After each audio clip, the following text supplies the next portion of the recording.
speak through Fox News and let the independents who are tuning into you, let them know what it is that she stands for, the principles behind her positions. It used to be that new candidates were advised to brush up on the issues so they could handle questions from anyone, even tough questions. The idea behind that was that it prepared you also for actually governing. But now the advice to candidates is only to talk to sympathetic reporters. We need to start now by electing strong leaders who aren't afraid to shake it up. We need strong, principled leaders, public servants who respect our Constitution. We need clarity. We deserve answers, so we don't ask the same questions tomorrow. Good night, Lon. Perhaps we are not properly educating our youth in the exceptional nature of America. It's worrisome because this belief in American exceptionalism is something that every new generation has got to make its own if we expect our republic and our liberties to be secure and to live on. For America to survive, we have got to pass this on to that next generation, to the young kids who are here, to the students, and to understand that we have to go back to the beginning of our republic and to the heart of what it means to be an American. You see, most countries are the results of kind of accidents of history, either wars of conquest or peace treaties. That's how most countries are formed. But America is so different. We're not the product of historical accident. We're the product of design. We're the only country in history that was founded on an idea. And that ideal is liberty. We hold these truths to be self-evident, that all men are created equal, that they are endowed by their Creator with certain unalienable rights, that among these are life, liberty, and the pursuit of happiness. And the genius of our founding fathers, as they wrote that, is that they took what the Declaration of Independence calls the laws of nature and of nature's God. Those laws that, as the Apostle Paul says, are written on our hearts, and designed a constitution that enshrined these laws, and they allowed people then to live by them. And it's an awesome gift given to us in this Constitution and our Declaration of Independence, which really was a declaration of responsibility too. These are our charters of liberty. Every American, whenever he or she is challenged to define what America really stands for, we get to hold up a copy of the Constitution and we get to say, this is what we stand for and what we believe in. This is what it means to be an American. The Constitution is the very thing that all of our politicians and our men and our women in uniform, they swear an oath to support and to defend. It's the glue that holds us together as we strive for a more perfect union. But even with this great document, still, we have to admit that something seems to be missing. Especially, it seems like, to me, it's been in the past year or two, especially. And here's the crux of the issue. It's what Dennis Prager was trying to get at. The Constitution has given us a number of amazingly valuable governing principles and institutions.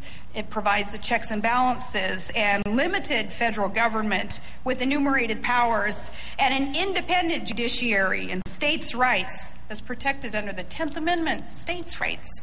But though these principles are still the best possible protection against tyranny, they are not enough in and of themselves to assure the survival and success of liberty or the survival of our great country.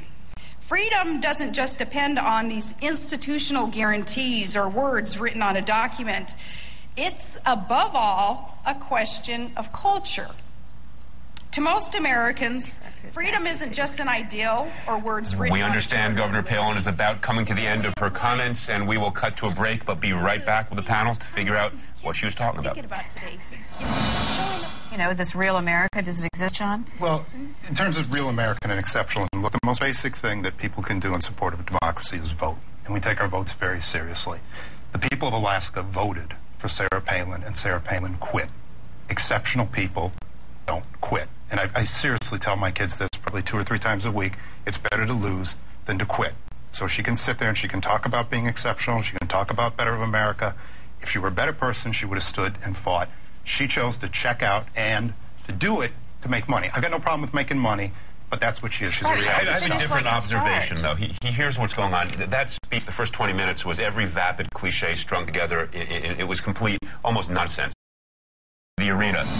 Joining us now is the founder of Mediaite.com, Dan Abrams. Welcome. Good to be back with you. Welcome, Dan. Okay, so you saw the exchange from last night. Did the media assassinate Palin?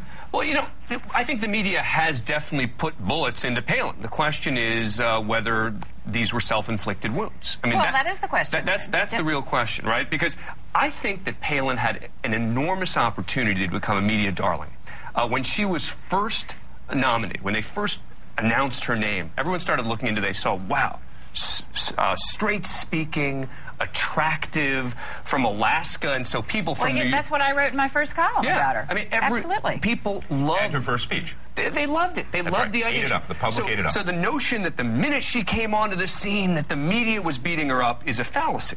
Now, she was offered the opportunity to become a real media darling. Now, like everyone, once people get to know you, they start figuring out the things they don't like about the person. Really? But there's no question in this case. There's no question in this case, though, that a lot of what has happened. See, here's what drives the media crazy about Sarah Palin. She revels in ignorance at times. She's proud of the fact that she doesn't know certain things. But let's look a little closer. Hang on just one second. I want to look a little closer in the numbers here at Sarah Palin. Among conservatives, 65% have a favorable rating, 25% an unfavorable rating. Among moderates, 31% favorable, 60% unfavorable. And among independent voters, you can't win the presidency without them, and they were huge in helping the Republicans take back the House, 38% favorable, 45% unfavorable. So she has a problem in the middle of the electorate. She's extra sassy these days, too. She's winning. All her mama Grizzlies are winning. And they're busting through that glass ceiling. And the mama Grizzlies are going to Washington, and they're going to flip your picnic table, Dave. You know what I noticed on Fox News last night, though, is on Fox News, they address her as Governor Palin, which is like calling me Dairy Queen employee. I was once, but I quit. That's right. There is that point there that somehow Sarah Palin forgets. Oh, well.